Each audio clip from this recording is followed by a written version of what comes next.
Methold House, the headquarters of Guild Care, originally the Worthing Council of Social Service, established in 1933 as a voluntary organisation to help those in need in the town.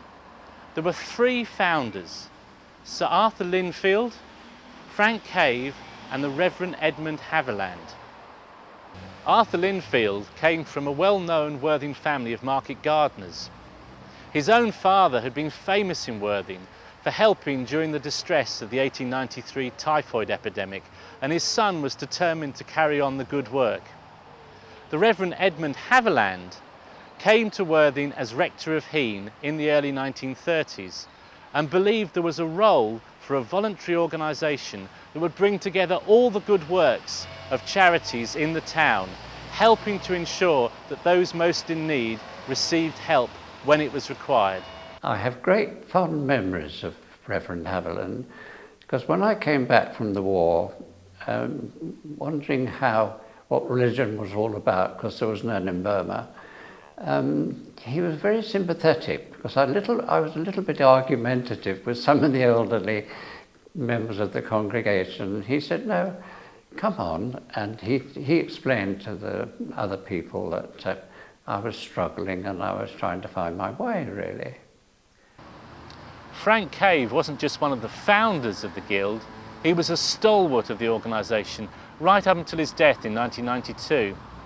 He became the editor of the Worthing Herald in 1932, and shortly afterwards, with Arthur Linfield and Reverend Haviland, formed the Worthing Council of Social Service, which became Guild Care. People remember him for his compassion and his real determination that the Guild should succeed in providing the services that the people of Worthing needed. We were very lucky in this project in having a number of volunteers who've worked extremely hard to ensure that this has been a successful project. There have been two main aspects to the work they've been doing. Firstly, there's a marvellous archive that Guild Care have kept for over 75 years, including minute books and newspaper cuttings files. They've also been interviewing older residents of the town. Some 85 people born between 1910 and 1948 have been interviewed for this project, bringing all sorts of wonderful stories that have illuminated the recent past of this town. From 1933 until 1944, 11 Liverpool Terrace was the headquarters of the Guild. And it was from here the various initiatives were launched which helped the people of Worthing during the years of the Great Depression. Because before the welfare state was set up after the Second World War, the Guild was Worthing's welfare state, providing, for instance, free dental care, free milk to school children, even a boot scheme, giving boots and shoes to those people who couldn't afford to buy them themselves. It was while the Guild was here at Liverpool Terrace that they appointed Effie Methold as their honorary secretary.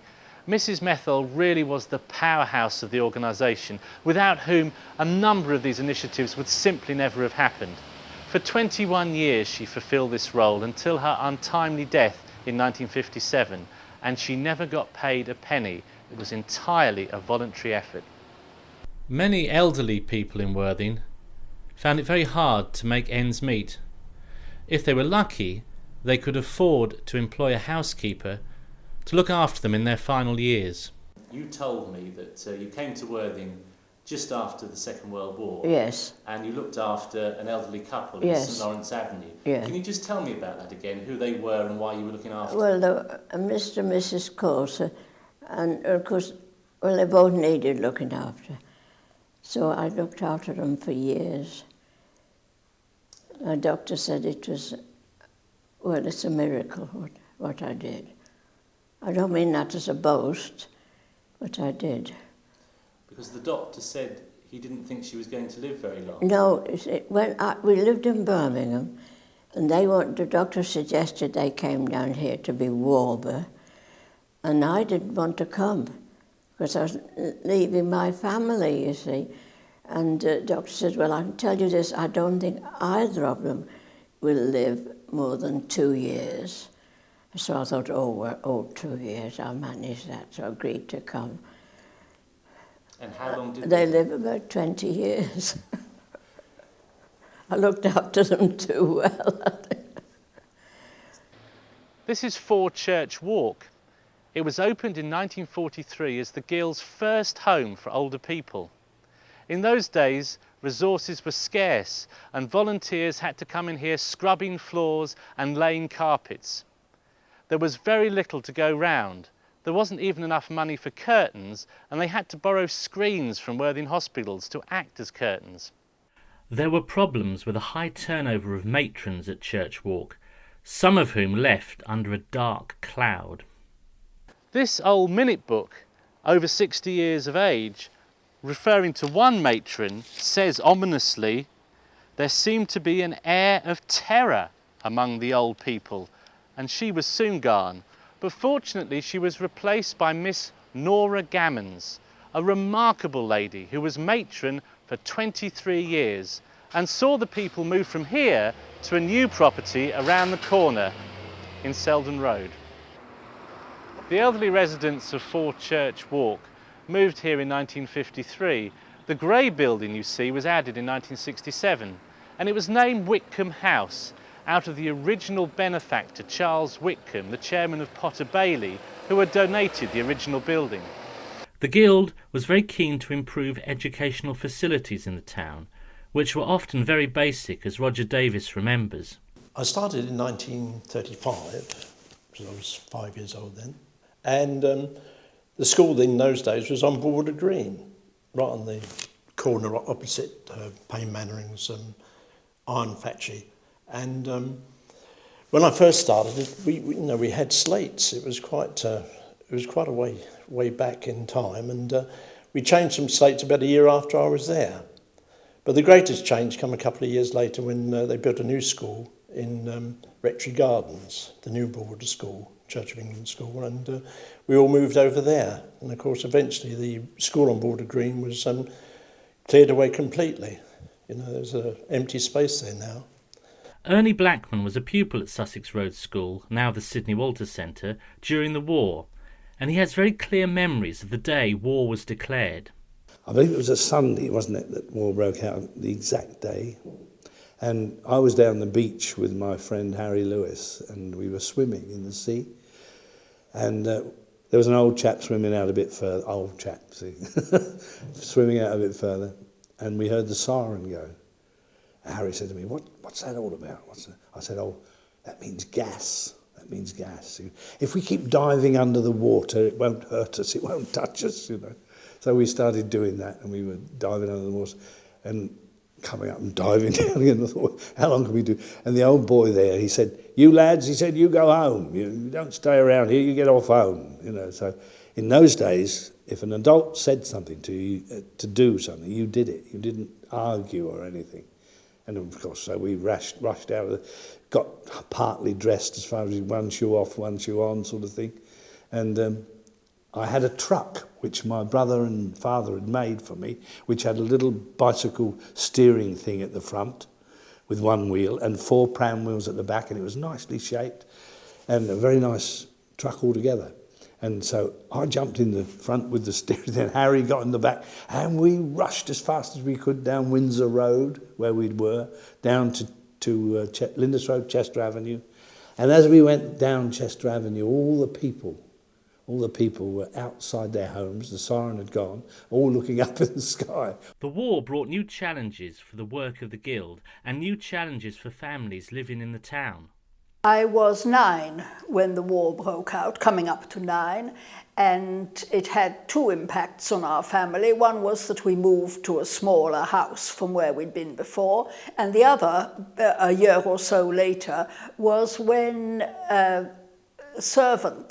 women servants were called up to go and work in factories, replacing all the men who'd gone into the army. And we had at that stage a live-in cook general, very nice woman called Florence, whom I remember with warm affection. Anyway, Florence was called up, had to go off to a factory, which left the question of who'll do the cooking. So hastily, Florence taught my mother a few basics. You see, my mother came over from Belgium, and though she'd lived in England, by then, 15 years, I think, she never had occasion to cook. And there were lots and lots of women in the town who were in that position. I always remember the first time she tried to boil some potatoes. She put in one potato about this size and one about that size, and she couldn't understand why it was that one fell to bits and the other was still as hard as a pebble on the beach. It was explained to her eventually. After the war, the Guild was very keen to preserve and foster the spirit of comradeship that had developed in the war years. And one way it thought it could do this was by developing community centres in Worthing. It took a long time for this idea to become a reality, but in 1966, the first of Worthing's community centres, the Sidney Walter Centre, opened for young and old alike. In 1944, the Guild produced this report, Homes for Tomorrow, in which it set out the truly appalling conditions in which many people lived. It described families being cramped together in 2 rooms, a complete lack of modern facilities, sometimes 2 or 3 families having to share one outside lavatory, and perhaps worst of all, in the winter, the conditions of damp and rats and mice scurrying in all directions. A fairly grim prospect for many of our town's residents. The solution identified in the report was for modern estates, where each house would have separate bedrooms for parents and for children, where kitchens would be modern and up to date, and where there'd be inside toilets. They also proposed having communal gardens rather than separate gardens, as they believed that this would foster a much greater community spirit. And it was very much the blueprint of Homes for Tomorrow that created this estate here at Maybridge and many of the other council estates built around Worthing after the Second World War. In 1946, the Guild opened its first Darby and Joan Club as a social centre for the older residents of Worthing. These clubs then developed throughout the town and still exist today, not with that name, but the Love It Retirement Club here at Maybridge is extremely popular, offering many important services for the older people in the area. What were the main problems that the elderly people you visited were suffering with? I think loneliness, really. I think if you pin down the essential work of the Guild, it is loneliness. Either if you're able to bring them into a central place when they can get together, or if you can have enough money to send people out into the homes. Contact. Ashmount was the 3rd residential home opened by the Guild in Worthing in 1963. The opening ceremony was carried out by Dame Sybil Thorndike. And as she was speaking, she commented what a wonderful response there'd been in Worthing to the appeal, and that they were only a few £1,000s short, at which point a man waved a cheque in the air for £1,000, which was typical of people's attitude in those days in supporting the Guild and its activities. In fact, only a few years later, an anonymous donor gave £21,000 that was used to open the Flatlets at Dolphin Court. Dolphin Court was different to the homes in that it was a series of flatlets for independent living. And that reflected the fact that by the late 60s, more and more older people were quite able to live on their own without the need for nursing care.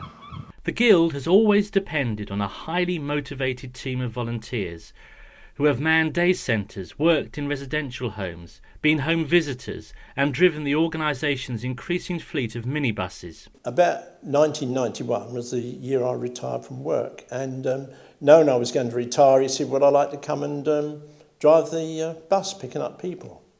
And I started driving the bus in 91, 1 day a week, and then it got to 2 days a week, then it got to 3 days a week, and then it got to 10 years, and then in the end I was driving for 15 years. And I think I worked it out, I did 4,000 journeys, and without crashing the bus. Yeah, so eventually I had to retire because of insurance purposes, but here I am still going strong.